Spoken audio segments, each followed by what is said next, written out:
We are wrapping up the first week of the NFL free agency, but we are far from done because this is where Brett Veach flexes his muscles, and I am going to give you 5 remaining NFL free agents that the Kansas City Chiefs could be interested in. But before we do all of that, please be sure to subscribe to the channel, like this video, as I'm going to keep you up to date on anything Kansas City Chief related that you do not want to miss out on. And without further ado, let's have some fun. It's been a way different free agency than what Chiefs Kingdom could have ever predicted. But that's what Brett Veach is all about. We do all this planning, all these mock free agencies, and we never come to what Brett Veach is thinking. That's why he is a mastermind. So today, I'm trying to dive in his mind. I'm trying to see what we can do, what we may do. So yes, this will be offensive heavy. This might be wide receiver heavy because the Kansas City Chiefs at the end of this week focused on the defense, and I think now it's time to switch the page and amp it up because we have lost a few key pieces in the wide receiving room. So let's start no other. At number 5, we're going to focus on Trent Sherfield. And yes, a lot of you are thinking, who? What? How?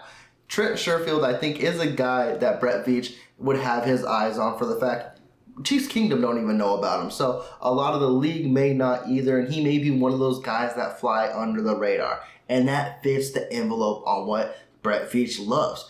Trent Sherfield was the guy last year who had over 400 yards. He had averaged 16 yards a catch, and he had 2 touchdowns. Now, it was his best year of his career, which is not saying much, of course, but he's an explosive guy. He had an explosive play with Miami Dolphins where it was a 75-yard touchdown. And I think this would be a great replacement for a guy like a Justin Watson if you bring him in as your wide receiver number 6, or if he's a can't battle type of dude. And also, this wide receiver free agency is getting slim pickings, so I'm just focusing on what they can target in the free agency because he can still be cooking up a trade for one of these bigger name guys. But if he wants one of those 1 year, $2 million type of deals with incentives, Sherfield might be your guy. And I think it would be a guy with huge upside, kind of like I mentioned with Justin Watson last year, where you didn't know what you were going to get. The hype started to rise in training camp and in preseason and even in the offseason when Mahomes was like,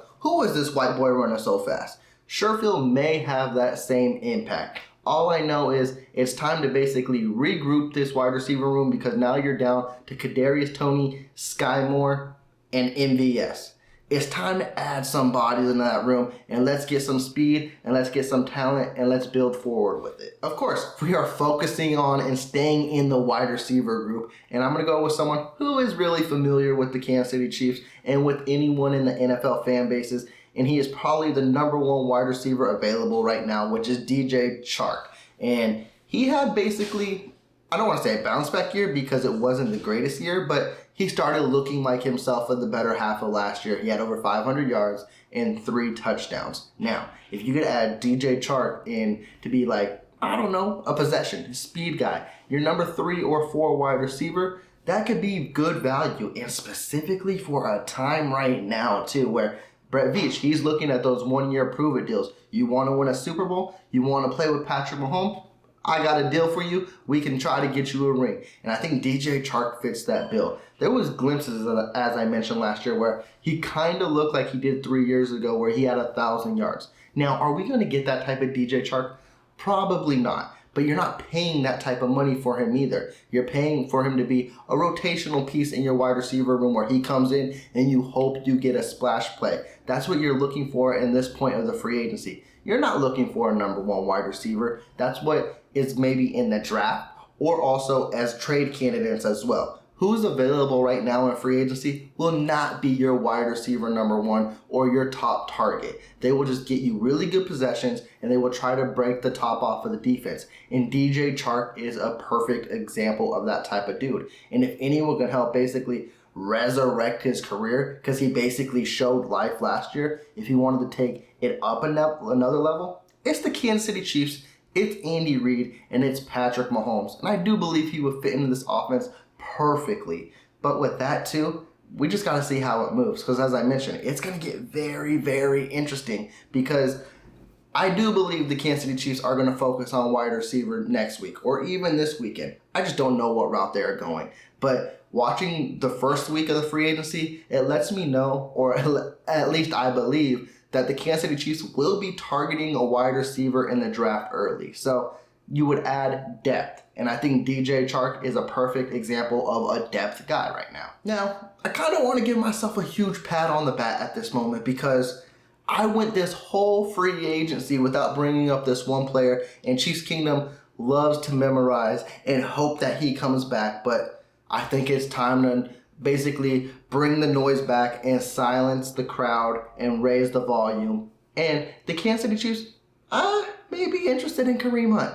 I don't know. I'm just saying. There's no rumors. There's no speculations. But we're entering week 2 of the free agency. He's not going to be expensive. But also, Kareem Hunt is not the Kareem Hunt who he was with the Kansas City Chiefs. He might not be even the same Kareem Hunt that he was with the Cleveland Browns when he first came in. But I think he's a solid RB number 2. Now, the main question, the main dilemma is, will Clark Hunt really bring Kareem Hunt back? I don't know.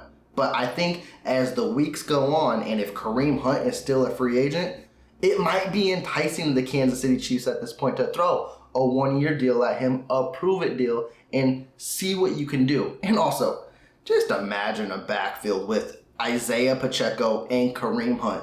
2 of the most powerful dudes that don't give a damn about who is in their way. And then if you re-sign Jerick McKinnon, that is a solid running back room moving forward. And also, I'm speculating that CEH won't be with the Kansas City Chiefs next year. I don't know, but I think he's a prime trade candidate, so we'll see how they move forward with that. Because the Chiefs could change their mind, and they might have him prove it next year and see what he is all about. But I'm speculating he may not be. So I'm also assuming that the Kansas City Chiefs will be looking for a running back. And Kareem Hunt, he still has youth to him. He still has power to him. He had his worst year with yards per attempt. There we go. I was about to say something else. He averaged 3.8 when he normally averages around 4.5. So see how that, if he can have a bounce back with that, but also he's not a guy who you're going to give majority of the carries to. That's Isaiah Pacheco. But if you needed a good insurance policy, let's see what Kareem Hunt's all about, and let's see if Clark Hunt could welcome him back to Arrowhead. Chiefs Kingdom, you love to discuss this, so I'm excited to see what you say in the comments down below. Now, of course, we had to go back in the wide receiver room because, like I mentioned, and as you all know, it is becoming a huge need as all these wide receivers fall off the board. And recently, last week, the Buffalo Bills released Isaiah McKenzie. Now, this is a dude who has all the potential, huge upside in the world, and is a speedy guy and is very inconsistent. But also, as I mentioned with a guy like DJ Chark, or even Trent Sherfield, they're not going to be someone you depend on a lot. It is depth, and it's someone you could hope that could break the top off of a defense. Now, Isaiah McKenzie, I feel fits that bill perfectly. Now, I knew he had his inconsistencies with drops last year, but that's something you got to tighten up in offseason, in training camp, and hope that gets corrected. And that's no matter who he goes with. So you already know he's focusing on that moving forward. The reason I think the Kansas City Chiefs should focus on Isaiah McKenzie more than a guy like DJ Chark is because he brings that special teams ability as well, where he can be your kick returner, or if you need him to be your punt returner. And I think that's going to be huge moving forward, and that might be a key hole in the Kansas City Chiefs coming into 2023, because last year your kick returner was Isaiah Pacheco, and your punt returner was Kadarius Toney. Now, I believe that Andy Reid doesn't want to have his RB1 being his full-time kick returner, and I can see him still keeping Kadarius Toney out in the punt returns because he's such a huge threat, but also I can see that shifting too if Kadarius Toney is really your wide receiver number 1, and he is in there every play. So that leaves an opening for punt returner and kick returner. And who do you put? Do you hope you just have training with Sky Moore in the offseason and he just tightens things up? Or do you actually want to get a guy who has done this for most of his career? I'm leaning towards the latter on that, where Isaiah McKenzie comes in, or a guy like Isaiah McKenzie comes in, to where, hey, it takes the special teams back to being very good, because the special teams, they need a bounce back because they struggle throughout the majority of the year. Now, yes, they had a brilliant playoffs and they had a magnificent Super Bowl, but I cannot just forget what happened 17 weeks in that season where it was very inconsistent. You didn't know what you were going to get. So best believe Andy Reid, Dave Toub are going to try to fill in some of those holes and have answers to the questions that the Chiefs Kingdom has. It's crazy. Who would have thought that I would have focused mostly on offense in this next week coming in the free agency? Definitely when the free agency started, and definitely when you're talking about the Kansas City Chiefs. Usually we try to find key defensive guys, the bolster to this defense, and get it on the same speed as this offense. Not saying that the offense is taking a step back, but Brett Veach did some amazing things at the end of the week to add some of these core players where it's like, okay, we can move forward into the draft and basically build through the draft like we did last year. But my number one guy I have, and I think would help bolster this defensive line, is Calais Campbell. Just imagine that big dude next to Chris Jones.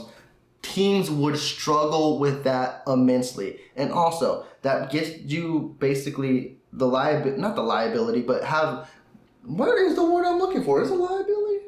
No, but to be more reliable, there you go. To be more reliable with Charles Omenihu as a pass rusher, and then you have Omenihu, and then you have George Karlaftis on one side, and they're probably going to sign a wily vet in training camp because that's what they do.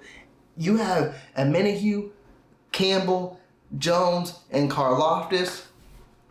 That would be a scary line. And then, of course, you have your core pieces like a Tashawn Wharton. You may bring in other guys on a one-year prove-it deal. But that is something really Kansas City can look forward to. And Campbell, he is getting up there in age. Actually, he is there in age. But also, he had 5.5 sacks last year. So the production isn't slowing down, whatever. He still takes on double teams as well. And if he's taking on double teams, that means that gives Chris Jones the likelihood to have single teams and take a man off of him as well. That would be a scary duo, specifically with Campbell's age and also what Spagnuolo can do with the line moving forward. And another reason to like Campbell too is because he has history with Joe Colin back in Jacksonville too. So you best believe Colin is knocking on Reed's door and be like, hey, get that dude. He's going to bolster our line. I don't care how old he is. He wants another ring. Let's go get him one. I think Campbell would be a sneaky addition to this Kansas City Chiefs D-line.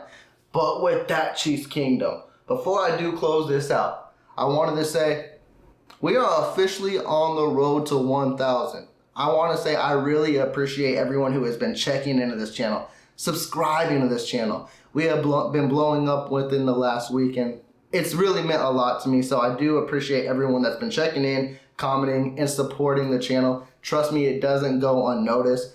My goal now is, and maybe we might hit it sooner, it just depends on what happens, but I want to go live during the NFL draft. So if we can get to 1,000 subscribers and we can get draft day crazy, that would be fun to do. So I'm going to be signing out. You let me know how you feel about my list of these free agents, or if I'm missing a guy that you have your eyes on. With that, please be sure to subscribe. If you did like this video, please give me that big thumbs up. Y'all take care.